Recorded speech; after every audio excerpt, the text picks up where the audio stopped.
Le journal de la Méditerranée, c'est maintenant. Bonjour à toutes et à tous, soyez les bienvenus. Suivez-moi et je vous emmène faire le tour du bassin méditerranéen. Nous rejoindrons notamment l'Espagne, où les signaux économiques ne sont plus si mauvais. 500 000 emplois ont été créés en seulement un an. Alors, comment expliquer cette embellie?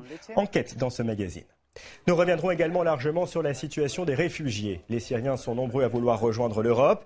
Certains d'entre eux ont accepté de témoigner, nous les entendrons. Nous verrons par ailleurs que plusieurs migrants sont arrivés dans des centres de séjour en France. Comment s'organise leur vie aujourd'hui? Reportage dans cette émission. La situation des réfugiés en France et en Europe. Nous en parlerons également avec notre invité en duplex de Paris. Pierre-Henri est le directeur général de l'association France Terre d'Asile. Mais avant de revenir plus en détail sur ces titres, voyons ces images dramatiques de la Mecque. Le traditionnel pèlerinage a viré au drame en Arabie Saoudite. Une bousculade a fait plus de 700 morts parmi les pèlerins musulmans. L'accident est intervenu le dernier jour alors que l'affluence était à son comble sur les lieux saints à l'occasion des fêtes de l'Aïd. L'actualité, je vous le disais dans les titres, c'est aussi la situation et le sort des réfugiés. Je vous propose de regarder un reportage rare tourné en immersion. Nos confrères de France 2 ont embarqué sur les côtes turques à bord d'une barque au moteur grippé. À l'intérieur de ce bateau, affrété par des passeurs peu scrupuleux, et des dizaines de migrants prêts à affronter tous les dangers pour traverser la mer Égée et rejoindre la Grèce. L'angoisse, la peur, vous allez le voir, les émotions s'enchaînent. La traversée de tous les dangers, c'est un reportage de Franck Genozo et Giona Messina. Le signal vient de leur être donné. En file indienne, des dizaines de réfugiés syriens et irakiens descendent vers la mer. 24 heures qu'ils attendaient cachés le long de la côte turque. Ceux qui portent des enfants ont eu le droit de passer en premier. Regard anxieux pour cette chaloupe qui doit les amener en Europe. Pour la plupart, ils ne savent pas nager. L'entraide se met en place pour embarquer. Ibrahim, un jeune Syrien, nous interpelle. Ses copains l'appellent Ibra, comme le joueur du PSG. Je suis super content de partir. Mais j'essaie de voir si le reste de ma famille a pu monter. Les passeurs s'en prennent alors à lui. Viens pousser avec nous! Viens pousser le bateau! Le bateau est bloqué sur le rivage. Ils ont besoin de bras supplémentaires. Une arme est alors exhibée pour convaincre les derniers réticents. Certains se portent volontaires. Et le bateau finit par bouger. Un simple passager est alors désigné capitaine par un passeur qui lui montre comment tenir la barre avant de s'éclipser. Nous voici en route pour l'île de Lesbos en Grèce, 10 km de traversée. Un homme en appelle à Dieu pour le protéger, lui et sa famille. Les nerfs lâchent, la Grèce lui paraît encore loin. 60 personnes se serrent sur cette vieille chaloupe. 2 000 € par adulte, 1 000 € pour les enfants. La traversée est pénible. Le bruit du moteur écorche les tympans. La fumée et les odeurs de mazout prennent à la gorge. La nuit commence à tomber et sans lumière, le bateau devra naviguer au milieu des cargos. C'est à ce moment précis que le moteur va rendre son dernier souffle.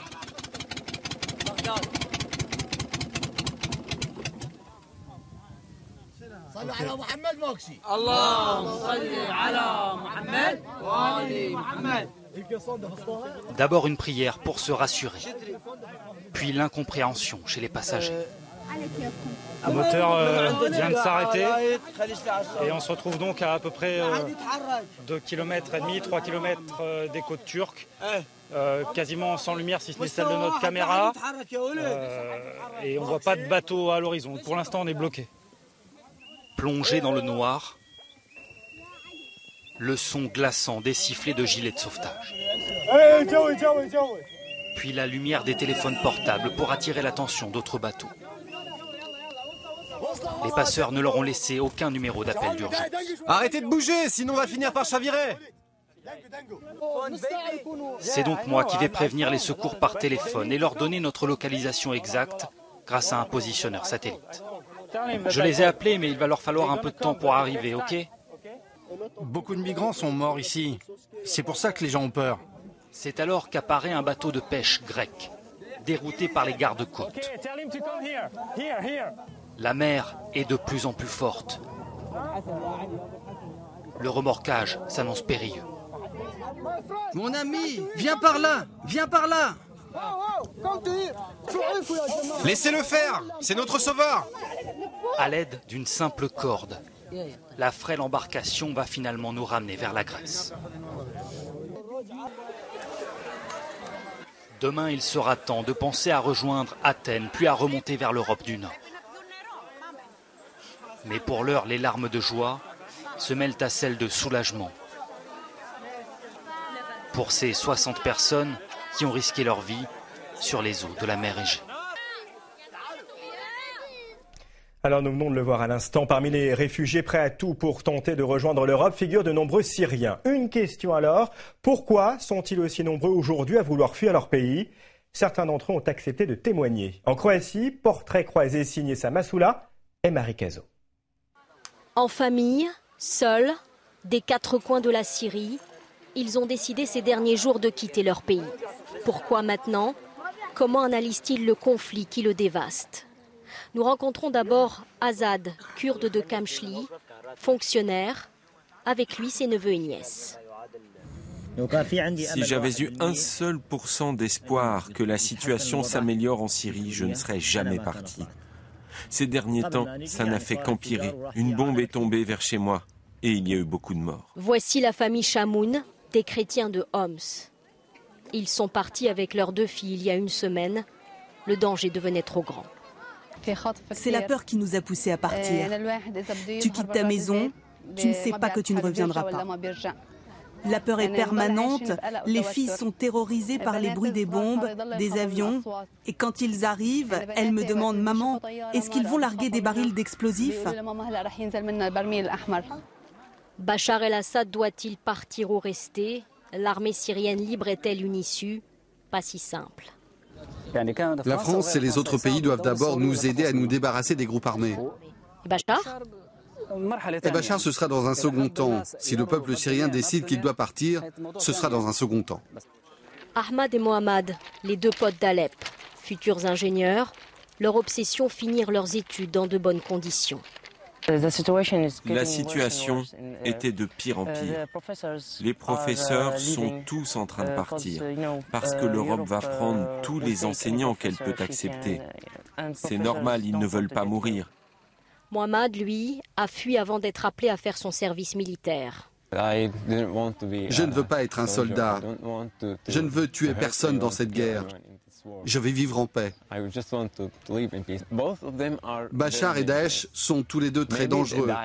Peut-être que Daesh tue et égorge les gens devant les caméras, mais Bachar fait la même chose tous les jours, mais il n'y a pas de caméra. Des témoignages et des visions différentes sur un conflit qui les a tous réunis sur le même chemin de l'exil.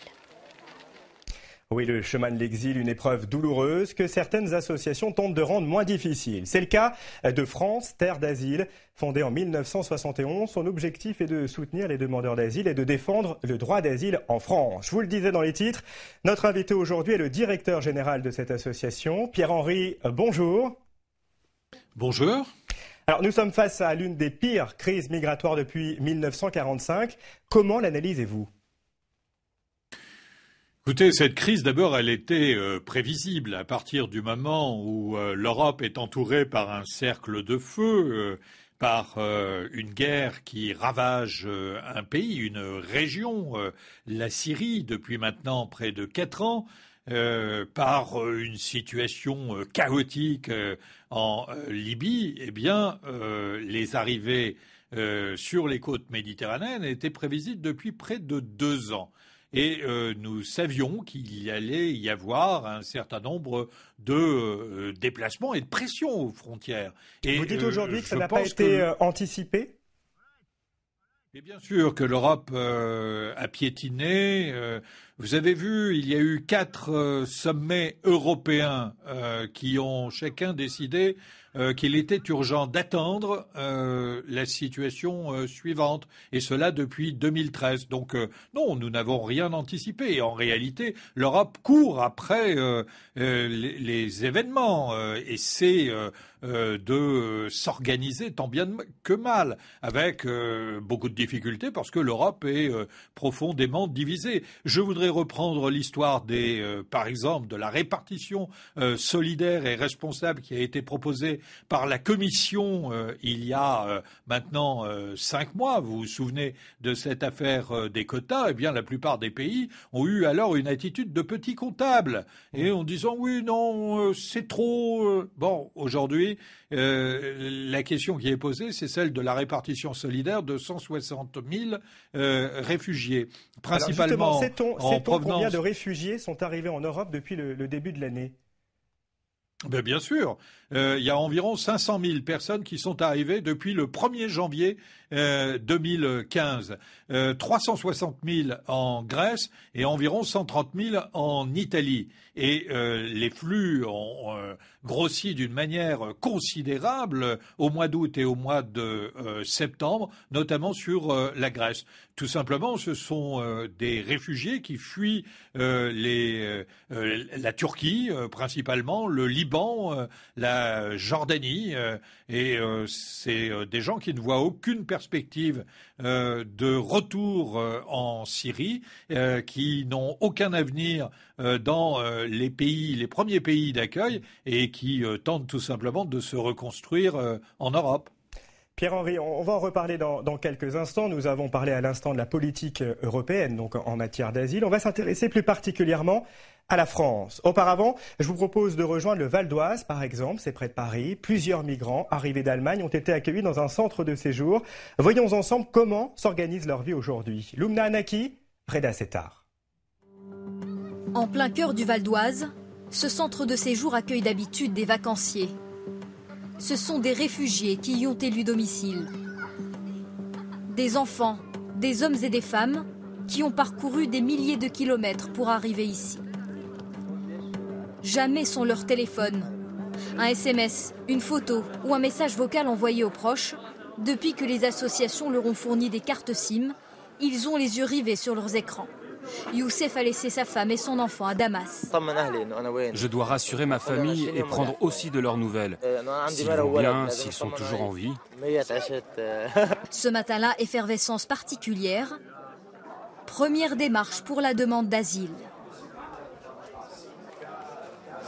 Khaled et Fatma sont irakiens. Ils ont fui la guerre avec leur fille de 2 ans.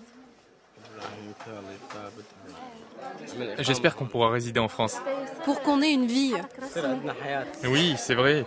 Pour qu'on ait enfin une vie meilleure. Avec notre fille. En attendant, ils auront une attestation qui leur permet de circuler librement sur le territoire. C'est un premier pas. Ça nous rassure. Merci. À l'extérieur, une autre file d'attente. Cette fois, pour s'inscrire au cours de français. Et certains petits sont plus qu'impatients. Je veux être le premier à m'inscrire. Il y a beaucoup de demandes pour apprendre le français. Alors jusque-là, j'ai pas eu une seule personne qui n'a pas voulu apprendre le français. Du coup, c'est déjà un très bon signe. Des cours de français, des vêtements, des produits de première nécessité. Ces réfugiés sont entièrement pris en charge. Leïla et Fadel ont fui la ville irakienne de Diyala avec leurs 3 enfants. Leur voyage jusqu'en France a duré 1 mois. Un périple dont le mari a gardé quelques images. C'était dur, mais il était hors de question de laisser l'un d'entre nous derrière. On passait tous, ou on mourrait tous. Des moments difficiles que certains essaient d'oublier avec le sport. Sur le terrain, 2 filles, Sama et Iba, donnent du fil à retordre aux garçons. Elles sont syriennes et faisaient partie d'un club de football à Alep. Ça fait passer le temps, ça nous change. Du changement pour une nouvelle vie dont elles osent à peine confier les espérances. J'ai des rêves. finir mes études d'informatique, avoir une vie digne et jouer au football. Tous espèrent obtenir leur statut de réfugiés rapidement, trouver un hébergement. La France leur a promis de régler leur situation dans les 8 semaines. Alors on vient de l'entendre à l'instant, 8 semaines pour obtenir le statut de réfugié. Pierre-Henri, pouvez-vous nous rappeler ce que revêt ce statut ? C'est un statut de protection internationale qui est issu d'une convention datant de 1951 à portée universelle, la Convention de Genève. Et très concrètement, ça donne un droit de séjour de près de 10 ans et l'entrée dans la société française immédiate avec un droit de travail, par exemple. Mais les choses sont un peu plus compliquées que cela parce que pour travailler, il faut évidemment maîtriser la langue, avoir un réseau social, avoir fait une évaluation de compétences, d'équivalence de diplôme. Des associations d'ailleurs se mobilisent pour aider les réfugiés à apprendre le français, par exemple. Alors la France, on le sait, dans une situation économique plutôt morose. Est-elle, selon vous, à la hauteur face à cette crise migratoire ? Écoutez, pour l'instant, et avec un petit peu de retard, elle a décidé de prendre sa part à une répartition solidaire et responsable. Nous devons accueillir 30 000 personnes sur une période de 2 ans. Et ces 30 000 personnes viendront s'ajouter aux quelques 65, 70 000 demandeurs d'asile annuels. Je pense qu'un pays de 66 millions d'habitants, 5e puissance du monde, a les moyens effectivement d'accueillir ces 30 000 personnes supplémentaires. Alors vous venez de le dire, donc 30 000 réfugiés. Le pays est-il prêt aujourd'hui ? Alors il faut que nous travaillions à la mise en place d'un accueil parce que il suffit pas de parler d'accueil, il faut aussi parler d'intégration. Et l'intégration, c'est un processus long qui demande de l'accompagnement et qui demande des moyens budgétaires. Donc il faut mettre les moyens budgétaires en adéquation avec la parole politique. Donc vous demandez une politique plus ambitieuse aujourd'hui ? Écoutez, ce que je demande, c'est que l'on prévoie l'ensemble des éléments qui conduisent à une intégration réussie. On ne peut pas simplement se contenter de déclarations sous le coup de l'émotion. La politique d'accueil et d'intégration, c'est une politique de longue durée. Donc je souhaite que le Parlement se saisisse de cette question et qu'on retrouve les orientations politiques dans la loi de finances 2016 et 2017. Mais que dites-vous aux détracteurs qui répondent que la France est dans une situation économique difficile et que dans ces conditions, c'est délicat d'accueillir plus de réfugiés ? Oh, je leur dis que accueillir 30 000 réfugiés ne leur retirera rien, ni ne leur ajoutera rien. Ils ne sont pas en concurrence avec eux, tout simplement parce que, vous savez, moi, des réfugiés, j'en vois beaucoup, mais j'en vois qui exercent des métiers dans des secteurs extrêmement tendus, où d'ailleurs nos compatriotes ne se précipitent pas. Je pense à la restauration, je pense au bâtiment, je pense au service à la personne, je pense même au service hospitalier. Il n'y a qu'à se rendre dans un hôpital et on verra bien qu'un certain nombre de personnes qui exercent dans ces hôpitaux avec un statut souvent dévalorisé viennent de l'étranger. Donc je crois aussi qu'il faut combattre pied à pied un certain nombre d'idées reçues et de peurs qui sont instrumentalisées par les partis de l'extrême il faut le faire avec force et détermination, ne rien céder là-dessus. Vous savez, le droit d'asile, c'est pas de droite, c'est pas de gauche, c'est de la République. Pierre-Henri, merci d'avoir accepté notre invitation. Merci. Et je rappelle le site internet de votre association, france-terre-asile.org. Vous pouvez retrouver cet entretien et revoir l'intégralité de ce magazine sur notre page Le Journal de la Méditerranée sur Facebook. L'actualité du bassin méditerranéen, c'est aussi la décision des prud'hommes à propos des travailleurs marocains surnommés les Chibani, employés par la SNCF. Les élections en Grèce avec la victoire de Syriza, mais auparavant, le déplacement de François Hollande au Maroc. C'est résumé en quelques minutes et c'est signé Jean-François Dixon et Marie Perrin. Le président français a visité le port de Tanger et inauguré le TGV marocain fabriqué par Alstom. Plusieurs fois au cours de cette visite, François Hollande a insisté sur la fin de la brouille d'1 an entre les deux pays. Des plaintes pour torture déposées en France contre le chef du contre-espionnage marocain avaient compliqué les relations diplomatiques. Il y avait eu ces derniers mois, comme l'ont dit dans le langage diplomatique quelques difficultés. Elles sont non seulement surmontées, effacées, mais surtout dépassées. François Hollande a rappelé la nécessaire collaboration des deux pays pour enrayer la menace terroriste. Le Maroc devrait par ailleurs former religieusement chaque année une cinquantaine d'imams français qui suivraient en complément un enseignement civique en France. La visite du président français au Maroc a cependant été vivement critiquée par des associations de défense des droits de l'homme. Merci. Vive la France, vive la République française. Merci. Après une quinzaine d'années de procédure, la majorité des 832 anciens travailleurs marocains qui poursuivaient la SNCF ont vu leurs revendications aboutir. Le Conseil de prud'homme de Paris a reconnu que leur employeur d'alors, la SNCF, les avait discriminés pendant plusieurs dizaines d'années. Ils ne pouvaient pas grimper dans la hiérarchie, leur salaire était moitié moindre que celui des cheminots français à travail égal et leur retraite misérable. Ce sont des gens qui ont travaillé ardemment pendant 40 ans, ce ne sont pas des tirs au flanc, ce sont des vrais travailleurs intègres, courageux et qui voient enfin leurs efforts et l'injustice réparée par cette décision. On a gagné, c'est normal, on a mérité, on a travaillé 42 ans. Et voilà, c'est ça. Au moins, si on ne profite pas de cet argent, nos petits-enfants et nos enfants y profiteront. Pour la plupart, ces ouvriers marocains sont venus travailler pour la SNCF à l'appel de l'entreprise ferroviaire qui manquait de bras dans les années 70. La décision de justice pourrait coûter 150 millions d'euros à la SNCF. Chacun d'eux recevra près de 200 000 euros. Pour eux, la reconnaissance de l'injustice dont ils avaient été victimes reste très importante. Pour l'instant, la SNCF, qui assure avoir respecté la loi, n'a pas fait appel de sa condamnation. En Grèce, Alexis Tsipras a gagné son pari. Sa formation Syriza a remporté les élections législatives et peut continuer à gouverner. 8 mois plus tard, il a donc prêté serment une seconde fois en tant que Premier ministre de la Grèce. Les 57% de citoyens qui se sont rendus aux urnes ont décidé avec une large majorité de donner une deuxième chance à sa formation Syriza. Victoire fragile due à une abstention record. Cette réélection avec 7 points d'avance ne convainc pas tout le monde. 7 mois, ce n'était pas assez pour gouverner. Là, il va avoir 4 ans pour mettre en œuvre sa politique. C'est bon. Débarrassé de son aile gauche, Alexis Tsipras a de nouveau noué une alliance avec l'ANEL, un petit parti très à droite. Et puisque l'on parle d'élections, je vous emmène en Catalogne, où les électeurs sont appelés aux urnes pour renouveler le Parlement régional.